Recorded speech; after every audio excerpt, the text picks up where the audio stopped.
বিসমিল্লাহির রহমানির রহিম।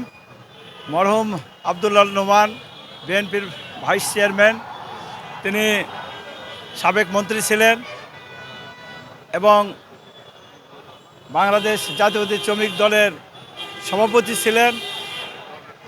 আর মৃত্যুতে আজকে আমরা আমাদের একটা অপূরণীয় দেশ ও জাতির ক্ষতি হলো।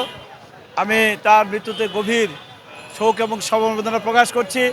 পাশাপাশি আমার নির্বাচনী এলাকার নওগাঁ ১ নিয়ামতপুর প্রসাদ সাভারের বিএনপি পরিবারের পক্ষ থেকে তার আত্মার মাগফিরাত কামনা করি এবং আল্লাহ পাকের কাছে প্রার্থনা করি আল্লাহ পাক তাকে যেন জান্নাতের সর্বোচ্চ স্থানে স্থান করে দেন।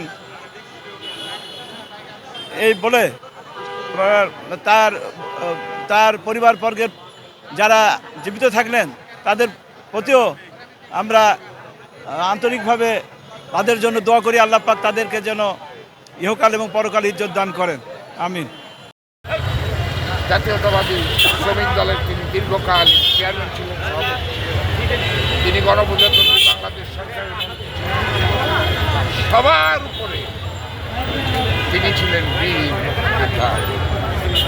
বাংলাদেশের মুক্তিযুদ্ধকে সংগঠিত করতে আব্দুল্লাহ নোমান এবং তার পরিবারের ভূমিকা অবিস্মরণীয় হয়ে থাকবে চট্টগ্রামে।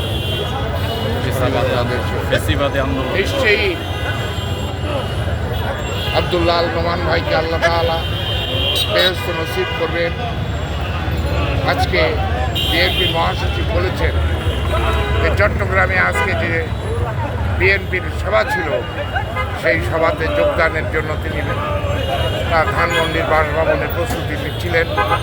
সেখানে রওনা হওয়ার ঠিক পূর্ব মুহূর্তে মহান আল্লাহর ডাকে সাড়া দিয়ে তিনি চলে গিয়েছেন। আল্লাহ যা ভালো জানেন কেন এই মুহূর্তে যখন হাসিনার পতনের পর দেশ গড়ার জন্য তারেক রহমান ভালো মানুষের সন্ধান করছেন, সেই সময় আমাদের একজন ভালো নেতা, একজন প্রজ্ঞাবান নেতা, একজন দক্ষ নেতা আমরা হারিয়ে শোকাহত, মর্মাহত। আল্লাহ মহান আল্লাহর দরবারে তাই মনোবাক্যে আমরা সবাই মনোবাদ করছি, শোকাতুর এই পাপী বান্দাদের দোয়া আল্লাহ কবুল করবেন। আল্লাহ পাক যেন আব্দুল্লাহ নোমান ভাইকে যেন বেহেশত নসিব করেন, এই দোয়া করছি।